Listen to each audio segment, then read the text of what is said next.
any circumstance will exhibit the true character of sacrifice.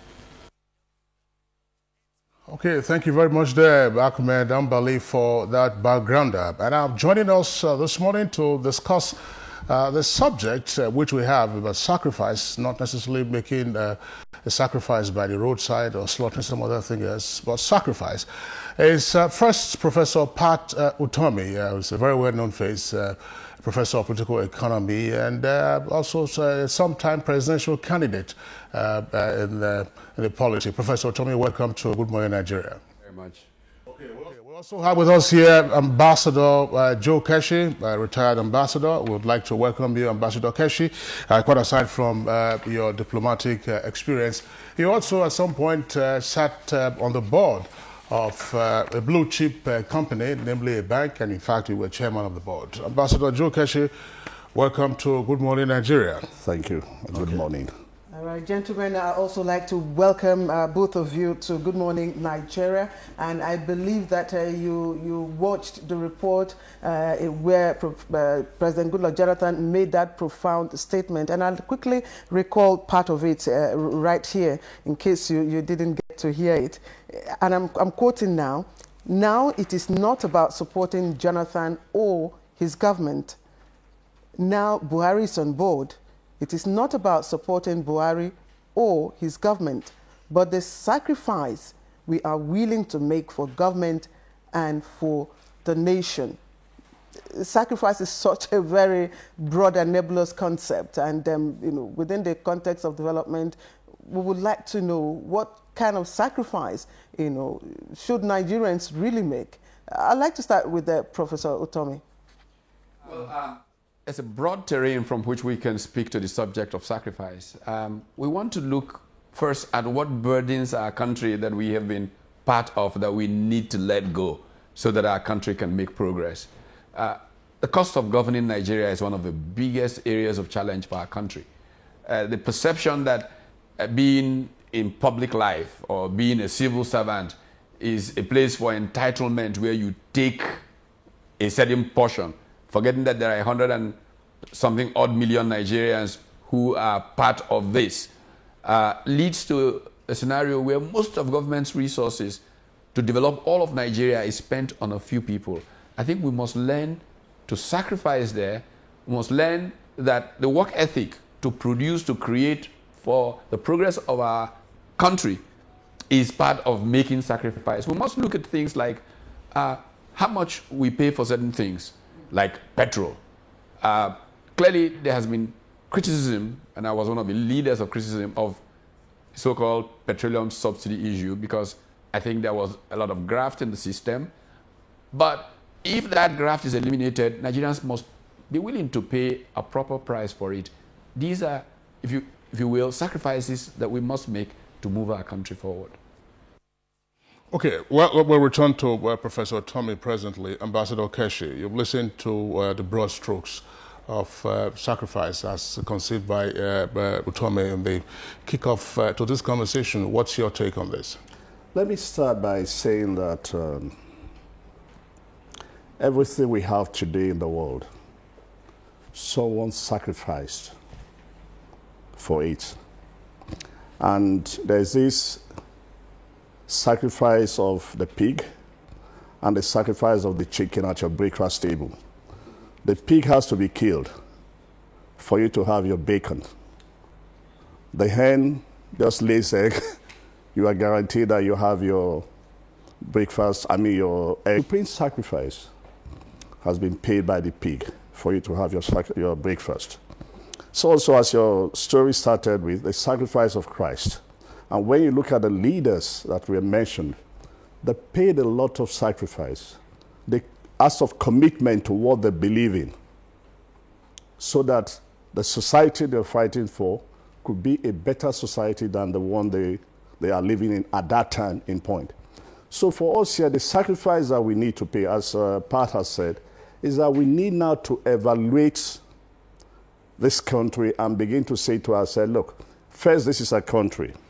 We need to pay a lot of sacrifice for things to work better. He has enumerated a number of things, but there are other areas you know, including for us to recognize that hard work, for example, pays. I used to say to my kids when they were young, they liked Michael Jackson. By the time they were old, they hated him. But the point is this. I used to say to them, Michael Jackson does not get up in the morning and jump on the stage and start performing. He spent endless hours rehearsing to be perfect. And we saw the result of his hard work. It's as a measure of the sacrifice the young man paid growing up that made him a star.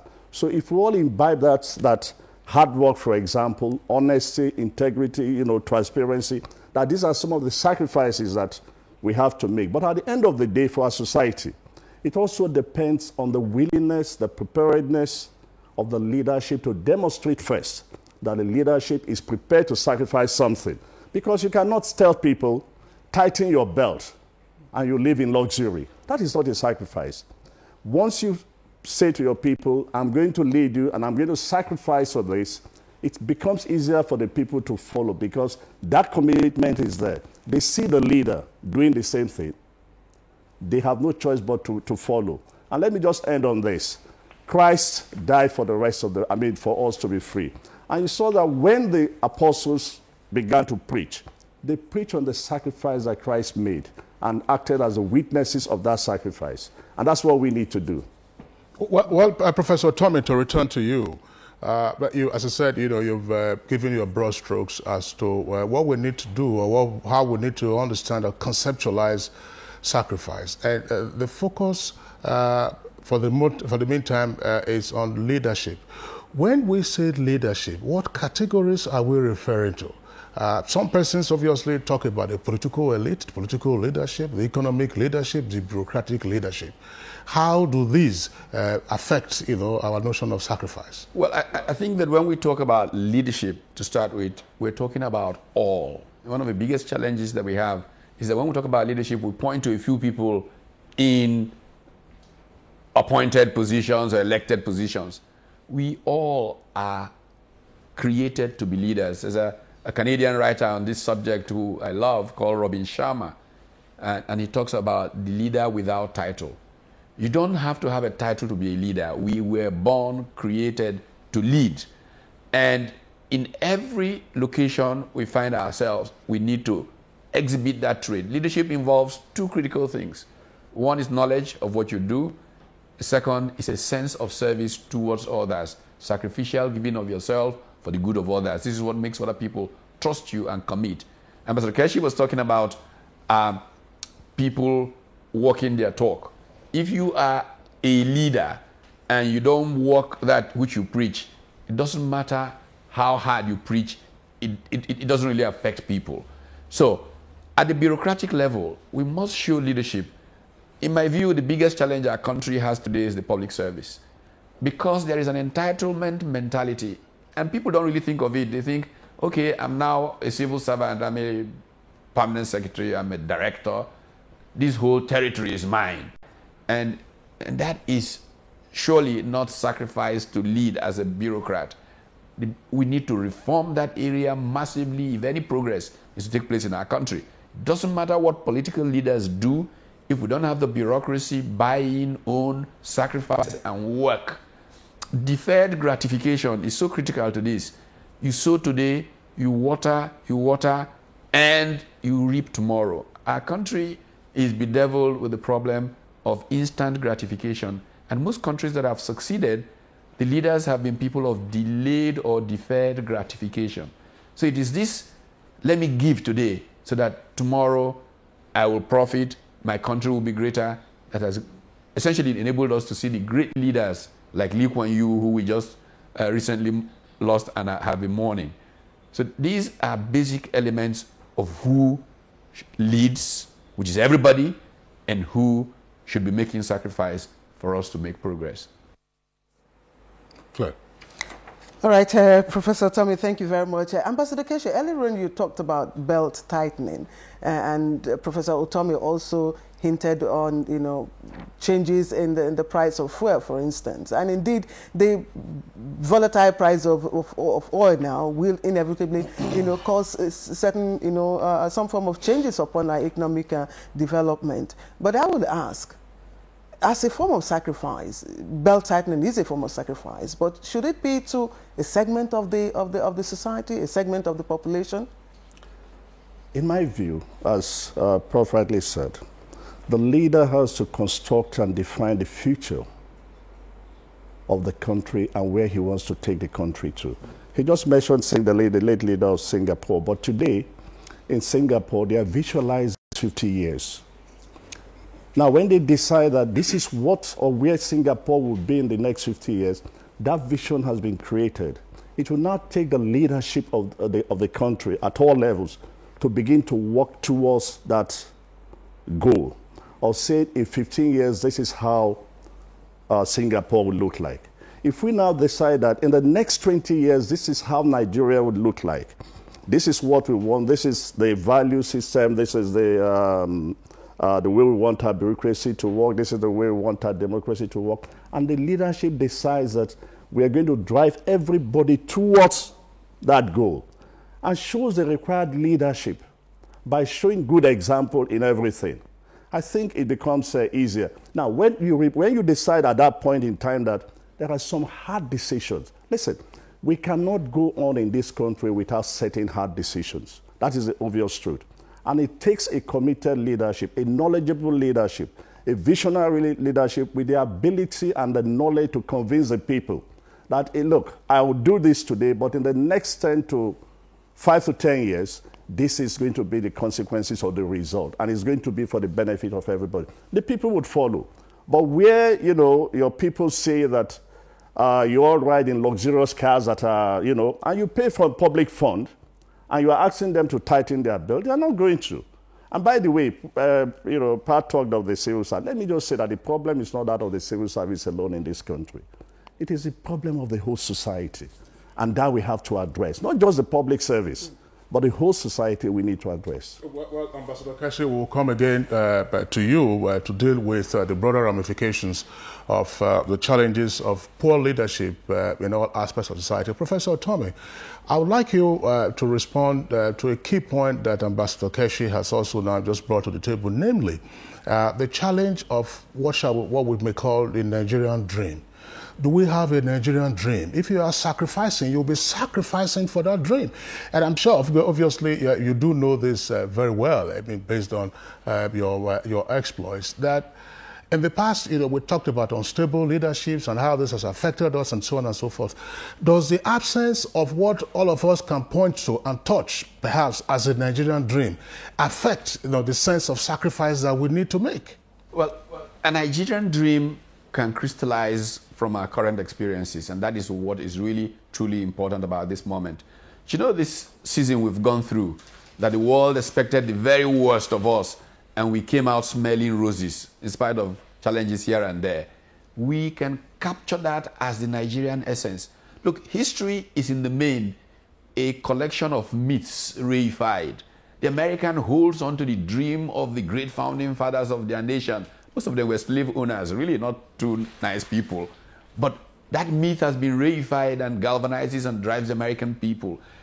This is our moment to take the myth of a tolerant people who are willing to accept democratic set of ethos and move forward with it. If we know that, then we will begin to inspire a generation. And that is why the fact that we don't teach history or don't teach it as well as we should today in our country is a tragedy. Because it's through teaching history and civics that we have shared values and truly empower a generation to see its country as extraordinary in terms of the sacrifices of their heroes past. And that becomes essentially the run. Leaders have to then, of course, build a vision around this. I have challenged young people repeatedly with a certain view of Nigeria, which is one in which the work ethic drives wealth creation. Earlier we were talking about the work ethic, and Ambassador Keshi did raise that. And we know that people who have researched and worked in this area, as a particular case of Malcolm Gladwell, this Canadian writer who writes in several of these books, Outliers and Co., it takes like 10,000 hours of pure practice to become good at anything, really, to be a Michael Jackson. Because people see Michael Jackson dancing, they think, oh, it's just a gift from God. Poor fellow spent hours in the studio every day. If we can convince young Nigerians that shortcuts don't get you to the top, that it takes this kind of hard work, and that this country is a country that has prospects, that has, and really, if a government that wants to get it must grab that moment, get these young people, reorient them, create an entrepreneurial revolution in which the values of creating wealth are taken by these young people to move into a new season. That's when we begin to see our country truly be what it always was, the promise of Africa, the nation that essentially lifts the negative view of a black person in the Committee of Nations. Sorry, I just wanted us to stick with the issues that Professor Utomi has elaborated on. First, he's spoken of the myth of a tolerant people. We can hinge that onto what we have always said of ourselves about a resilient people, even though that has its own challenges. But I was just wondering, now, what are those habits that would tend, therefore, to frustrate our sense of sacrifice and the realization of what we might begin to conceptualize as a Nigerian dream? I'm here referring to perhaps two aspects. One, our young persons, as you've said, need to be focused properly. But it would appear that over time they've been fed, as you both have indicated, on a perception of shortcut to success and also on a diet of hopelessness. How then do we unhinge these negatives and proceed? We need leaders that inspire young people, that every day these young people look up to and feel these are people who are defining our future. They live for us. They live because of us. They don't live for themselves. If everybody who is appointed to a position goes around with dozens of aides, if everybody who is in a position goes off in motorcades, disconnected from the people, it's difficult to inspire those people. But when leaders are with those young people, they are seen on the streets, they are simple people. Politics in Nigeria needs to reintroduce a simple life, a new connectedness to society. When politicians are simple and their dreams are shared every day by young people, then they have hope. Right now, they see their leaders as a disconnected group of grabbers from the Commonwealth. But if they see politicians as simple people who work so hard and who are told every day that this hard work is in your interest, they will connect back. They will think less of shortcuts. They will know that these leaders are making sacrifice, so they too will be prepared to make sacrifice. They will be prepared to work hard, because for too long, power and position has been seen as throwing agbada over agbada and, pure hard work. And a new generation will begin to see their country in that light and begin to follow. Can I just add, following what Pat has said and what he said earlier? That is why he spoke of the moment. That moment must be defined. He spoke of the change. That change must be defined and anchored on something. If the whole desire of change was just to change government and personnel at the helm of affairs, we're not talking of change. The change has to be real. And for me, the change we want and the change I believe we desire must start first with each and every one of us committing to change. Once we agree that we want change and we are prepared to be part of that change by changing ourselves first, that again takes us back to the issue of sacrifice. That we are prepared to sacrifice for the betterment of the society by us leading first to change. The other point is that when we define that change creates a vision in which everybody in the nation knows that we are working towards this vision, and everybody is just not involved, but we also imbibe the value of justice, fairness. Because most of the time I argue that substantially the major part of our problem in this country is the absence of justice and fairness in almost all areas. As you said, you see young people today who say to you, we cannot get employment because we do not have godfathers. Now, if we introduce a fair system that goes for the best, nobody is going to be bothered whether you fail because you were not good enough. In fact, what would happen is that you will do the best to improve yourself. And we must let everybody know that, listen, for example, going to university, it's not, for me, it is not a question of elitist this thing. The first question is, can everybody make it at the university? The answer is no. So we must find a way of doing something. But again, I say, it takes a leadership that defines this thing. I tell the story all the time of a visit I made to Singapore. And I met with the Minister of Education. On our way out, at the hotel lobby, he got into his car. I went into my taxi, and the driver said to me, "Is that man your friend?" I said, "Yeah, we just met and we're talking." He said, "Oh, we were classmates." And I looked at the taxi driver and the minister, but very gladly he said to me next, he said, "Look, he was a very brilliant man. He went to the university, we went to training school." In this country, it will be very difficult because today, unfortunately, every parent wants the child to go to the university, whether the child can make it or not. And that's where we begin to see what we've done to this country, how we've changed the orientation of things in this country. Change and sacrifice, really two very abstract concepts. And we really do not want to treat them as abstracts. We want to situate them to tangible situations, tangible things that people can really identify with. Now, President Jonathan is quoted to have said that directly to the business sector, and I want to quote him again, Professor Tommy. If you are a businessman and you don't pay your tax, and you say you are supporting the government and you're not paying your tax, how do you want the government to survive? And one wonders how they evade tax anyway. So how can the business sector begin to also make its own sacrifice? Well, again, it's about everybody recognizing that we are in this together.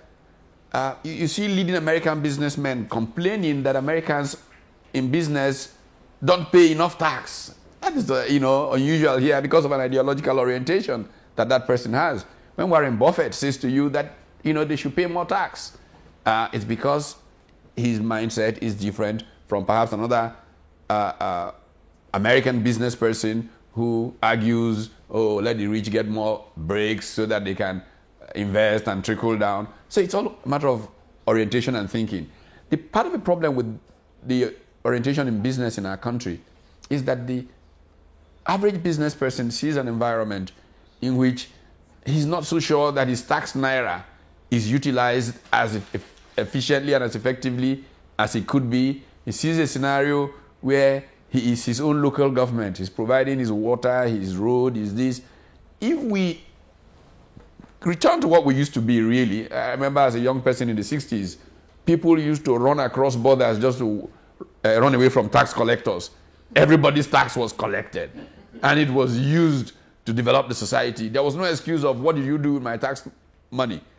If we can have a very transparent and open government and people see accountability, then people must be made to pay their taxes. And when they don't pay their taxes, there should be consequence. Because one of the biggest challenges we have in our society is consequence management. We don't manage consequences properly. Everybody seems to see some powerful person get away from doing the wrong things. So everybody expects that they too should be able to get away with it. But business must say, if the country thrives, we even thrive more. So let's make the country thrive. Let's pay our taxes, but let's also, as citizens, corporate citizens, ensure that the government does the right thing with the tax naira that is collected.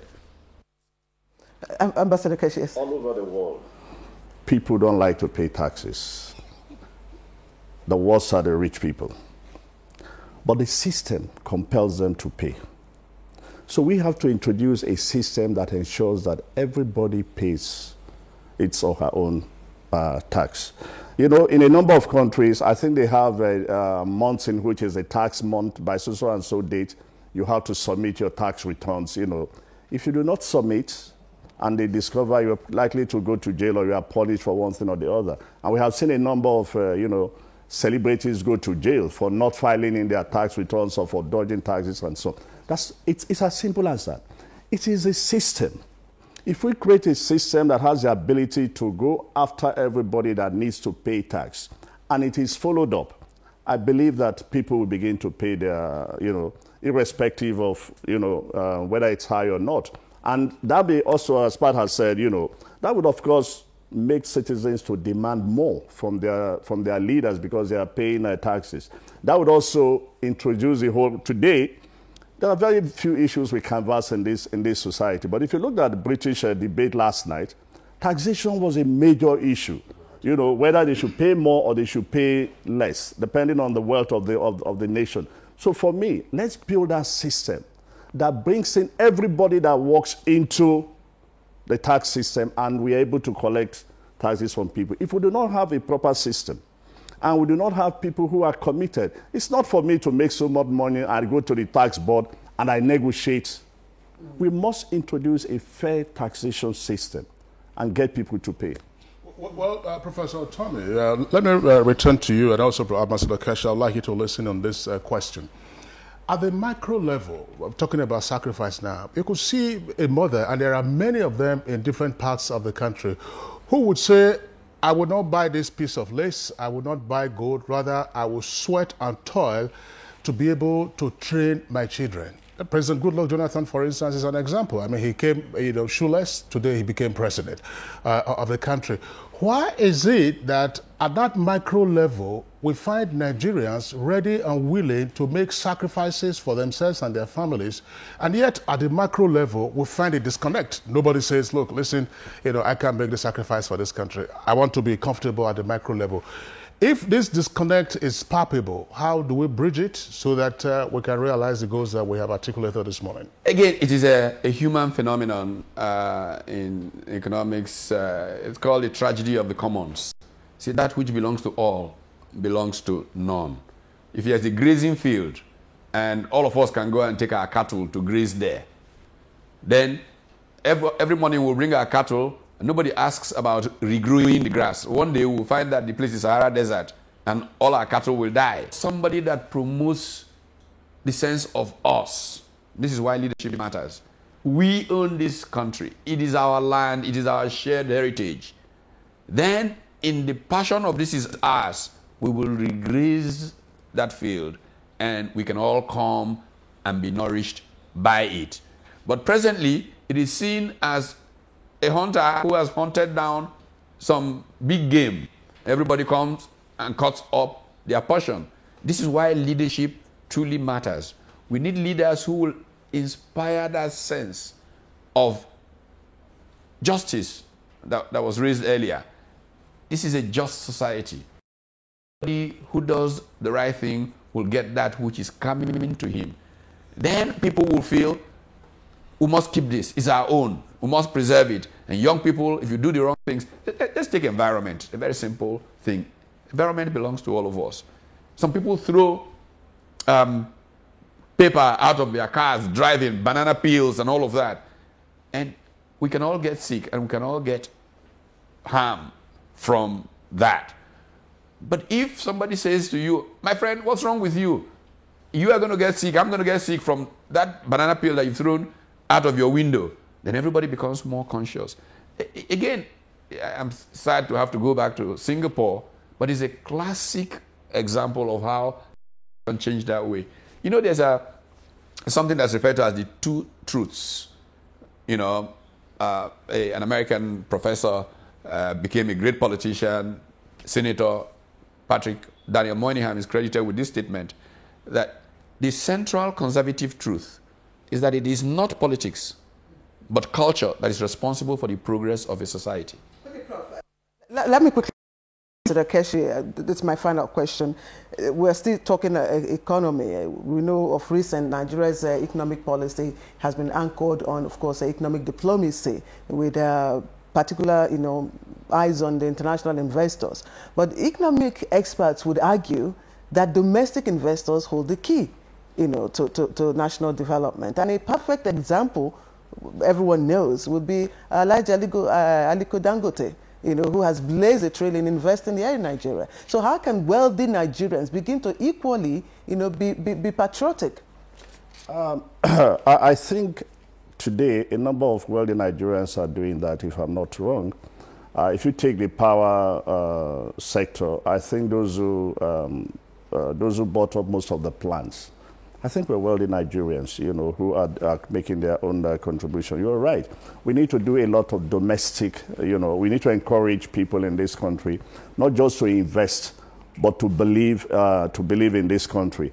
But I think we need to expand that discussion beyond that, because it is not just for the wealthy Nigerians. There are a lot of Nigerians with the resources to plug back their money into this economy, but elect or choose or opt to store the money abroad.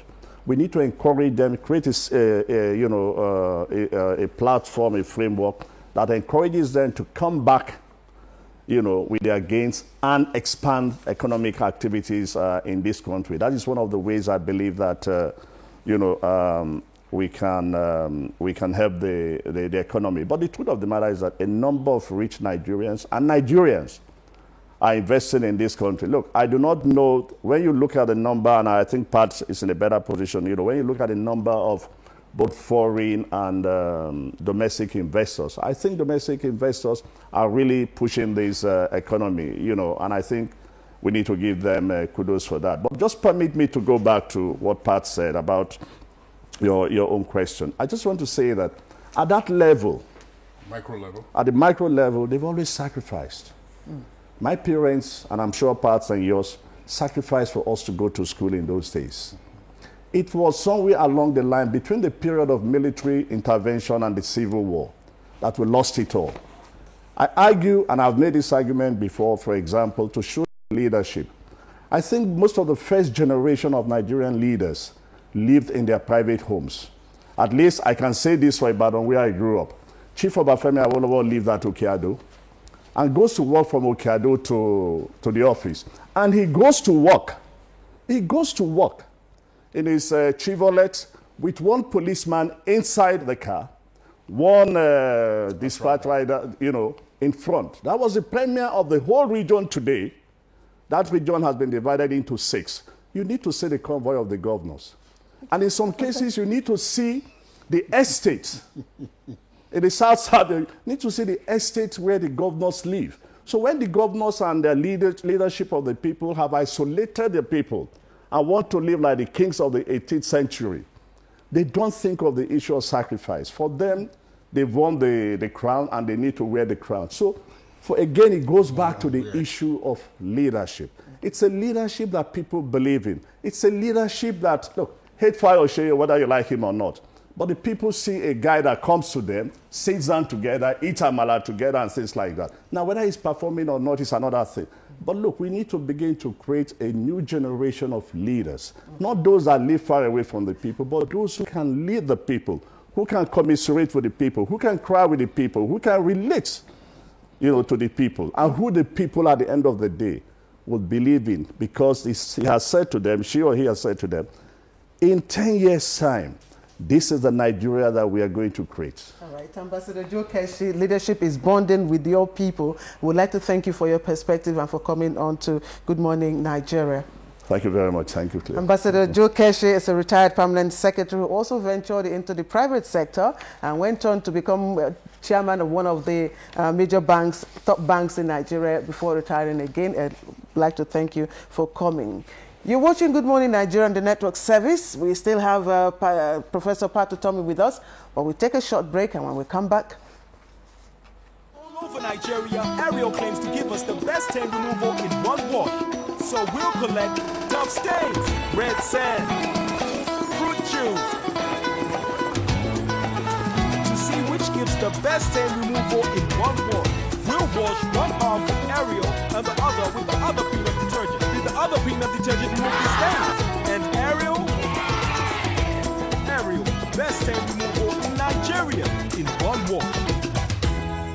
Chioma, I bet you can touch your nose with your thumb. Your nose? It's the same with your toilet. There are many places in your toilet that detergents cannot clean. That is why the new Harpic 5 times complete gives you 5 times better cleaning than detergent from the rim all the way to the U-bend, making your toilet completely clean. With Harpic 5 times complete, you will definitely reach all the hard-to-clean places in your toilet. Harpic Power Plus. Buy now for only 350 Naira. Ferry is now in Nigeria and invites you to the Egusi Soup Festival, where chefs and housewives compete for the very best soup. The challenge is to wash these oily pans. We choose the best-selling brand. We choose the new Ferry. Ferry is so powerful, even one drop is effective on 100% oily grease. Because Ferry is the best, it removes oily grease easily, while the chefs need to scrub and scrub. Wow, it's squeaky clean. Ferry is the best at removing oily grease. From the makers of Ariel. Inside this MTN Best 11 promo, you fit win one of the 11 house them, or you follow plenty people who will win 11,000 naira every hour for the next 11 weeks. First dial *560*1 number plus hash. Consent am. Then quick register your special 11 people. They call them well for only 11 kobo per second. Don't go down much be that no. Not be only that one no. If you use reach 11 megabytes data for internet for one day, you self don't qualify. New customers enjoy no. Terms and conditions there. True talk. MTN, everywhere you go.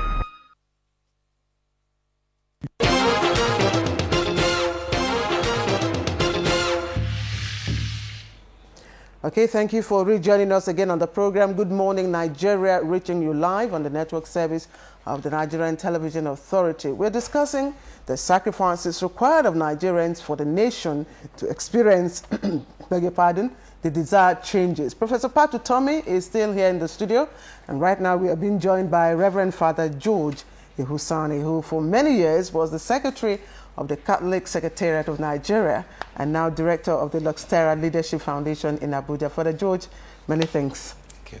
Kingsley. Okay, well, Father George. I'm being colloquial. I apologize to our viewers. But Father George, of course, was for many years, I hope you see fine time, but he was a visiting member of the Guardian editorial board. And of course, Professor Patu Tommy, has also written extensively for the Guardian. But I was going to remind you of one of the articles you wrote in the 80s when the Guardian was just kicking off. It was a travelogue. It was called Journey to the Backwoods. That's the basis of my framing the question about sacrifice at the micro level. But I will turn to you, but let's now take Father George. Father George, you've been quoted as saying that the degree of development or civilization of a society is measured and evaluated not by how much material wealth that society has, but by how that society treats its weak and powerless. Now, when we call for sacrifice from Nigerians for the kind of society that we are envisioning, would that include the powerless, or would that include how those who should treat the powerless and weak should sacrifice? Actually, listen to the previous discussion, and some of the dimensions of that discussion I wanted to throw light in as I answer this question. Yes. And that is to say, to get people to pay their tax is not sacrifice. It's duty. It's obligation in justice and in fairness. So, as president, you don't appeal to people to pay their tax. You put the parameters in place, the system in place, as Ambassador Keshi says, to pursue those who default in tax. You don't beg people to pay their tax. It is law. When the rule of law applies, then you pursue them to pay their tax in a civilized society, so that the government provides the facilities, the utilities, the infrastructure that you need to function in society. I don't see that as sacrifice. I see that as an obligation. Now, Tommy did say, people in the U.S., depending on what organization you belong, the rich need to pay more tax. These need to pay more tax. You have situations in other countries where rich people pay as much as 60% of their income as tax. Now, when you now have politicians saying, no, we need to pay more, then that may be calling for sacrifice. Let's make the sacrifice of paying more. But in our own society, where the richer people hardly pay tax, or when they do, because the system is not in place, the sanctions are not in place, they are able to negotiate and pay as little as possible. We won't be talking of sacrifice there. Yet, as we have an opportunity to reorganize our system now, we need to look at the fact that today, it's like 2% of the population are consuming some 75–80% of the resources of our country. Now, if you readjust this, that is not sacrifice, it is justice. You see, the obligation of justice must be met before you start talking of sacrifice. If justice is not met, if fairness is not observed, you can't be talking of sacrifice. So I look at some of the discussion and I'm saying, wait a minute. Do you know what sacrifice means? If I owe, Kingsley, I owe you 1,000 naira, and I pay the 1,000 naira, am I making a sacrifice? No, it's an obligation. I have a debt that I owe you that I must pay. It's not sacrifice. Now, if you decide to let me have the 1,000 naira for dash, then you are making sacrifice. So I'm saying that 2% of the Nigerian population that are consuming some 75–80% of the resources of this country, they won't be making a sacrifice if that wealth spreads to 10–20–30% of the country. It's not sacrifice, it's justice. Thank you very much for making that clarification or this definition of sacrifice. But I reserve this question specifically for you. It's a quotation I got out from Background Report. I don't know by whom now, but it's very philosophical. You can have anything in life if you can sacrifice for it. Yes. Very ironical. How does it relate? Clearly, I mean, the example of Jesus Christ, which has been mentioned earlier in this program, the example of Mahatma Gandhi, the example of Nelson Mandela. For South Africa to be free today, somebody paid a price. Somebody spent 27 years in jail, and many people were killed. So clearly, for the African Americans to have the status they have today, though there's still some work to do, somebody was killed, and a number of people were killed, and people made the sacrifice. Rosa Parks stood her ground and made a sacrifice. Martin Luther King Jr. made a sacrifice. Now, Ambassador Keshi did talk about the pig, the sacrifice of the pig versus the sacrifice of the chicken. What we are talking about is that of the pig. We need more pigs sacrificed. This time, not killed for sausage, but we need people to come down from their Olympia heights. It's already been mentioned earlier in this program.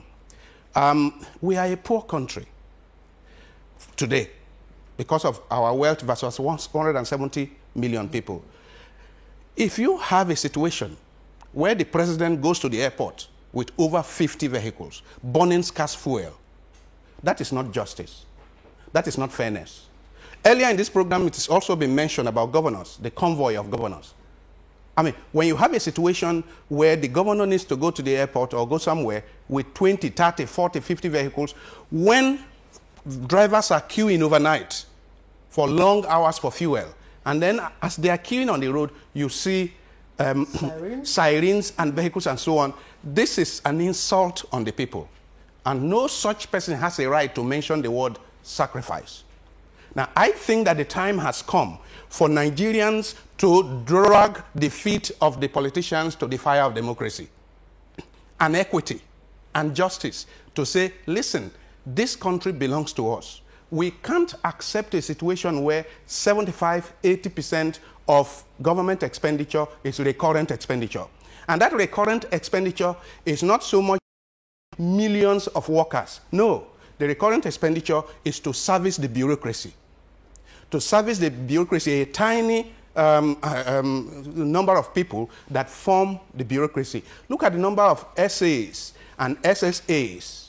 Look at, I wonder whether there is any country to date with as many bulletproof SUVs owned at government expense by government functionaries. That is unacceptable. And we must tell the new government coming in that this is unacceptable. Nigerians themselves must begin to tell themselves that, look, what they think are entitlements, they are actually robbery. It's not entitlement. Because that senior person, that public office holder, is not entitled to 90%, 80%, 75% of the resources of this country. It's not entitled to it. So let's not see it as entitlement on account of their office. Let's begin to discuss, what do senators take home?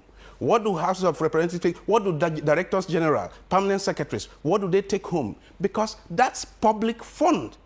we must begin to critically look at them, compare with other countries, and say, this is fair or this is not fair. And you have a situation where, I mean, the secondary school the government secondary school that I went to today is in shambles. Nothing is done to rebuild the secondary school. Then the person who is local government chairman, the person who is state governor, who is commissioner for education in that state, has all this retinue of perks of office. Okay. Yeah. Well, Father George, let's pause here in the meantime. I'll return to Professor Pat Utomi. I mean, you both, and of course, Ambassador Keshi, and we all know you talked about the long convoys of governors and so on and so forth. Perhaps one point, again, this is an aside before I come to my main question. This is an aside. I haven't seen anywhere else in the world where you have as many branded public vehicles as you probably have in Nigeria. Branded public vehicles, Ministry of this one, this one, and they're often used for private ends. I mean, you see them in marketplaces, the wife is shopping, the maid is shopping, you see them doing school run at public expense. But that's the point that illustrates what we're talking about. Professor Pat Utomi, I would like us to try to streamline this. Do you find any tension between sacrifice on the one hand and justice and fairness as articulated by Father George? Well, Father George makes a very, very clear point of it. In truth, I had quite a dilemma coming in on the topic, because I said to myself, most of what people are talking about as sacrifice is really a matter of justice, like Father George has enunciated. The truth about these things is that some societies make them relative. And because our society has made that relative, this entitlement mentality has stepped in. It is the duty of the process, a democratic process, to begin to redress these things and say, wait a minute, this is not an entitlement. This is abuse of the commonwealth, of the common good. And we then begin to measure what sacrifice is relative to that. Because to build, there must be sacrifice above and beyond the norm of what is just. The norm of what is just needs to be established by politicians. This is why you have debates. And society goes in, and this politician comes forward and says, oh, the norm, that which is just, is that no more than 2 cars accompany a governor. The British Prime Minister, I've seen the British Prime Minister on the streets of London, 2 cars. And he drives or she drives past. It was Margaret Thatcher actually saw 2 cars, one Humber and one, and she was gone. Now, there's an excuse in our society because of security. And let's compare societies and look at the whole issue of security. I have a friend who was in South Africa, an African country, and was sitting in the lobby of the Sheraton in Pretoria. And Thabo Mbeki, as president, was just walking alone, briskly across and the guy nearly fainted. He couldn't believe that it was possible for the president of the country to be walking alone across the foyer of the hotel. So there's a relative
I'm talking of giving that example with leadership at all levels.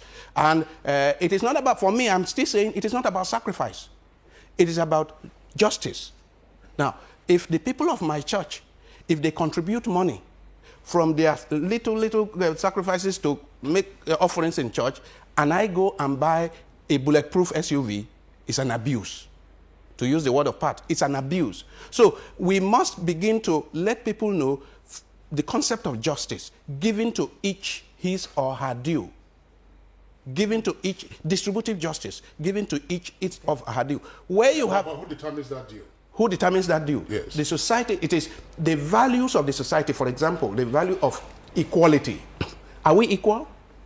Are the citizens equal dignity? I listened to an interview by Jerry Rawlings, and Jerry Rawlings says that one of the things that inspired him into leadership is that when he became an Air Force pilot, he flew around Ghana, and to his shock, he saw people in villages who were so poor. He grew up in the village, in the city. People were so poor that the water they were drinking, he was having better quality water to flush toilet in the city. And he said, this is impossible. And he added, he said, my child has no right to a better education than the child of that person in the village. When I heard that, I said, our leaders need to hear this. If we have a society where we believe that we are all equal, created equal, and that every human being should have, every child growing up should have equal opportunity, they will not arrive at the same place, but they should be given equal opportunity. Therefore, the child in the villages, in all the satellite towns around Abuja, and in our villages, in our homes, they should be given the same quality education that the president or the governor or the PAMSEC gives his child. Otherwise, it is injustice. Okay, sorry, Claire. I just wanted to ask Professor Pat Utomi this question. Professor Pat Utomi, you earlier in responding to some of our questions, you did say that it was important to fire the imagination of our young persons for them to realize that shortcut success, lasting or enduring success. Now, Father George has mentioned something here also about equality, leveling the field. But let's go back to what you and I see as our current experience. We probably knew when we lost our way, but some persons believe that today we are suffering from over-parenting. You have to find a school for your child, you have to find a job for your child has to drive a car, even when that child has not earned a dime. So that's an elite, a Nigerian elite. How do we begin to come down from these high horse? Because in our respective elite cycles, we're also guys at the top, to use the lingo of Father George. I don't know why you chose me for this question, but this is a personal crusade for me. And let me give you my classic example. As a child going to school in Guzo, in today's Zamfara State, back then, I needed 9, 10 years old to travel to Onitsha to take the entrance into a secondary school in Onitsha. I took off from Guzo on a train, got to Kaduna, all by myself. Nobody accompanied me. Changed trains, got to Enugu, got into a bus, and got to Onitsha. Now today, a 23-year-old man is going to do youth corps. The mother accompanies him with every, I repeat this in my home every day, so something has gone terribly wrong with the sense of how we get young people to take responsibility for things. And I think that we need to, yes, it is true that things are probably not as safe as they used to be, many things have changed, but we are, truly speaking, not empowering young people to be leaders, to take responsibility and make decisions by themselves because of this over-parenting. And I think it's partly an extension of a guilt conscience, because we as a generation have not created a society that the good is broadening. We have arrogated to ourselves individual good, taking from the public good for ourselves. And so we are afraid of the public arena. And so we want to protect those people we've brought into this world from that public arena that we robbed of being good. There's this story. Father George. Told of a man who was asking this chief executive for work for my child. And he kept on saying, my child, my child, to get a job for my child. So the man asks, how old is this child? He says, he's 30 years old. He said, tell that man to apply for job himself. I have no business with you. So, situation that what we have done, and this is the way I put it, that the Nigerian elite have stolen food off the hands of their children. They have stolen food off the hands of the children of the poor and used it to spoil their own children. A lot of these children are not only not in the streets. I hope you know that there are secondary school people who are in SS1, SS2, whose parents don't allow them to cross the street. The driver has to go with them to cross the street. That's right. Now, this is how much we have used the money that's supposed to be spread around for the children of the poor. We have used it to spoil our children. I'm talking of the elite, have used it to spoil their children. And that is not the end. These children have been so spoiled that they are not able to face any emotional challenges. And that is why rehabilitation homes are a thriving business in our cities today. A lot of these children are going off. And who loses? Nigeria loses. So we spend millions and millions to send these people to America, to England, to Germany, and train them in some of the most elite schools here, only for them, many of them to go off mentally. And then they still use our money to rehabilitate them, which is a pity. Whereas we have left hordes of poor people's children in the villages with no opportunities. Some people know that I am involved in some village and in the school in some village, and get children from there, give them opportunities, and they are the brightest in some of the secondary schools around. So it means that what we are doing, we are wasting the future resources of Nigeria. Every child that we deny opportunity in Nigeria, any of them could have been the president, could have been a Kuan Yew, could have been a Mahatma Gandhi, could have been a Nelson Mandela. We are wasting those natural resources, destroying them because of our selfishness, our get-rich-quick mentality, our instant gratification. It was mentioned earlier. That's right. Our mentality of instant gratification. What we require today is a total reorientation of the Nigerian society. I agree that it is not just about the elite. You know, someone was going along the road, and then one of these idiot siren motorcades came along and chased her off the road, and she nearly fell and collapsed. You know what she said? To tell you how screwed up this society is, she said, my own son will be a governor. Meaning, my own son will be an oppressor. She did not see this as an injustice, as an evil that should be condemned or denounced. Instead, she says, my own son will be a governor, meaning my own son will also be an oppressor. Now, this is where even the average Nigerian needs to be educated. That what is unjust should be seen as unjust. Don't aspire to be the oppressor. And what we are seeing as a norm now is, in fact, not the norm. It should be the norm. I was just wondering, Claire, before you comment, just a minute, just by way of extension, Professor Patutomi or yourself could take this up. Now, when we say when we agree that we are producing children or growing children who probably will not be able to face the challenges of the future on their own, God granting us long life, what happens to us in our old age? Depression. Professor Tommy? Yeah, well, clearly, every society expects tomorrow to be better than yesterday. We live in a strange society where our yesterday seems better than our today. We must change that pattern. And to do that, we need to go back to leadership development programs for young people. Back in those days, when you were 5, 6 years old, you knew you were in the Cubs, in the Boy Scouts, and you were developed as a citizen, and you knew how to handle things. Now, today, a lot of that doesn't quite happen.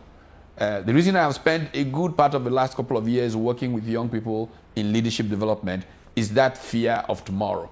That recognition that if we don't prepare a generation to lead, then the promise of our founding fathers will be lost forever. We must commit, and I repeat, must commit. And we don't want to do it from Ministry of Youth Development and all these things. We want to bring into the mainstream of how we grow our nation, our young people. Look, when the British line up people to debate who will be prime minister, these days the age tends to go down towards 30-something, 40-something. Because by 21, these people are making serious decisions as student leaders in universities. At 19, I made some of those decisions as a student leader in this country. Today, who are the student union leaders? There are people who have refused to graduate. They're 30 years old. They're living in campuses, driving SUVs, collecting money from politicians. This must change. We must empower our young people and give them the capacity to dream dreams. And really, every generation into trouble has been rescued by its young. I lived in the United States in the 70s when President Jimmy Carter's government faltered significantly in terms of the American economic trajectory. And Reagan came in. And one of the things that happened was that the youth of America were challenged by the vision of that moment, and the dot-com revolution came from its 20-something-year-olds and created a new economy.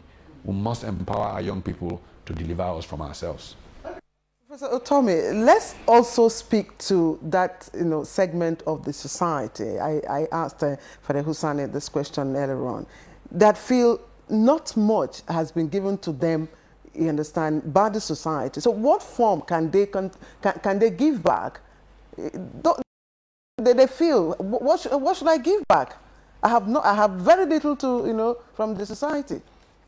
I think that there are many young people who think that they've got quite a bit from society. And, as it said, it doesn't take a whole crowd to change a country. A few committed individuals, God save Margaret Mead, that's all that's changed society. And I see a lot of young people who feel that they have been given a sense of what society should be. And if these kinds of young people begin to, look, we have the internet revolution, the social media, which is badly used today. I mean, young people are abusing, insulting each other, instead of using it as a powerful tool to mobilize their generation to make for good. Look, I was in Cairo during the Arab Spring. One of the days, things were held at the Sheraton in the Heliopolis. And the people will come back from the day of demonstrating, and they are so proud. They will show you the concierge will show you the video of him carrying his 4-year-old son on his shoulder in Tahrir Square and all of that. And it was social media that they turned to empower. Our young people have that tool. They can use it for good instead of abusing each other. If we can get them to begin to be reoriented, boy, the possibilities from our youth, phenomenal. And to be very frank with you, the new Nigerian economy, they're already creating so much wealth. You can talk about Nollywood and a few young people that went out 15, 20 years ago and where they have gone. But more importantly, I mean, of course, I'm flying most of the time. I run into Nigerians in Canada or on my way to Canada who are going to Canada to meet a company that are developing software from Nigeria, $5 million contract. These young people are out there. We just need to encourage them, strengthen them, create industrial parks to enable them, the IT hubs that are being set up in Calabar, Lagos, all those kinds of things should encourage these young people to transform the future. Father George, listening again to Professor Pat Otome and indeed the various contributions that we've heard, Ambassador Keshi before you, and the comments that you have also said, can we begin to reduce the various articulations into what we may say loosely actionable points? Actionable points in the season and in the euphoria of change that we have found ourselves now. How do we begin to do this? I mean, if I saw President-elect Buhari today and his team, I would outline 4 or 5 points. 1, secure the Northeast. With all commitment, secure the Northeast from the stranglehold of Boko Haram, make their capacity to inflict harm on Nigeria very little. Next, deal with impunity in the land. Impunity over the last few decades in this country, it has been impunity, whereby people steal billions and go away with a pat on the back, and somebody steals a goat and spends 6 months in jail. That is impunity. I mean, especially high-profile criminals in this country who have not been paying for their crime, meaning bring back the rule of law. Make sure that it is a country run by law, not by patronage, not by persons. That's one. Two, we have spoken a lot about this. Reduce the cost of governance and simplify the conduct of government officials. Let government officials know that they are servants. I mean, the word minister. Minister is the same word for steward, for servant. But in this country, we interpret minister to mean overlord. We don't need more overlords in Nigeria. We have had a whole long season of overlords. We want people who are our servants, and the conduct of their lives, the conduct of their private and public lives show that they are servants of the people. Then discipline, including discipline in the civil service, because the civil service is the engine for the bureaucracy. So discipline, a situation whereby directors, assistant directors, AMSECs are traveling everywhere. Wherever this minister is taking a third wife, they all flock there. When this governor is taking a second wife, they all flock there. When the father of this person dies, they all flock there. No one is in the office to do the work for which they are being paid. Now, that is indiscipline. Now, I say to use office hours for which you are being paid to go and attend the funeral ceremony of a minister or a governor. It is indiscipline. That's right. It is an abuse. And in this country, it's taken for granted. Oh, my minister's mother-in-law died. That's why I went for. That is government time. That is indiscipline. So we need to bring discipline back to the civil service. That's the only way that any program of action that the government has can work. Then, of course, the whole area of power. To supervise these private power generation, power distribution, transmission companies, to make sure that what they commit themselves to, they bring to play. I don't see why, since 1999, we cannot go beyond 4,000 megawatts of power. We need no less than 20,000 megawatts of power to power 170 million people and all the industries that are coming. Just, I mean, somebody told me, for example, that in Britain alone, close to 4,000 investors are waiting for change in Nigeria to start coming in. But things must be seen to be working, or at least the signals must be sent around. And for those who are in the new government, that it is the first month. It is the first month that they need to send the signals around about it is not business as usual. Not the first 100 days. Okay. Professor Tommy? Actionable points, Claire, you want to say? Okay, yes. We can take this question along with you because we're running out of time, really. Of course, he has talked about, the need for knowledge, the need to know. And for Nigerians to make sound decision that will facilitate a reorientation, a change, transformation that we all desire, and of course the sacrifices, knowledge will be very, very critical. Might there be a need for total disclosure? Total disclosure of how much people know? Yes. Oh, why not? There's no question that you can't lead if you don't know. And knowing is not certificate. I've met many certificated PhDs that are not quite literate. So it's not about certificates, but you have to have knowledge. You have to have a culture of learning that's continuous, and you grow yourself. The public service, I know my friend Jokeshi was not too happy with the focus on the public service, but that's my domain. I know Nigeria's big problem is that the civil service is not delivering for Nigeria. I know that. I've studied it. I know it. We must retrain the public service. There's no capacity. People stop growing, stop learning, and we must begin to reprogram this. Look, Malaysia has an equivalence of our Ascon Badakri. It's called TAN, ITAN, NTAN, as they pronounce it in the Malay. Every year, every civil servant goes there. 3 parts of that module, specific knowledge that you're going to learn for that year, whether it's in HR, it's leadership or whatever. 2, Vision 2020 reinforced. That's where Malaysia is going. 3, ethics. Ethics and ethics. It is the soul of how we make progress. If we do this, we then need to go to a few critical areas by way of actionable points. 1, leakages need to be plugged. This whole system is leaking from everywhere. In spite of, look, this country ran great on $30 a barrel oil. Now we can't seem to function because oil prices have gone. Look, we even went to sub to unit $9 barrel, 98, 99. We survived, and now we're falling apart because, To tell me, I'm afraid, I'm sorry, I must stop at this point. We've hit the target time for us to go. I would really like to thank you for coming to share your perspectives with us on Good Morning Nigeria. Great pleasure. Okay. I'd also like to thank Father George Husani for his time and for his perspectives. Father George, thank you for being with us this morning. You can say Father G, it's okay. Okay. No, after the program, I will talk to Father G. All right, this is still Good Morning Nigeria. We're on the home stretch now. We'll go to the weather room to check out what the prospects are like for major towns and cities for the rest of the day.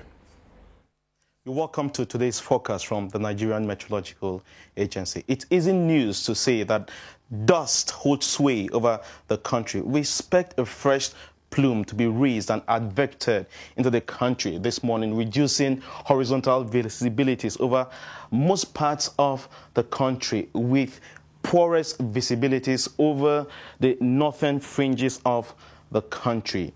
As we progress into the afternoon and evening hours, we expect poorer visibilities over the north and the central states. The inland up the south will surely be hazy. However, there are slight chances of thundery activities to affect the coastal cities of Calabar, Port Harcourt, Lagos, and its environs. Here's the maximum temperature forecast.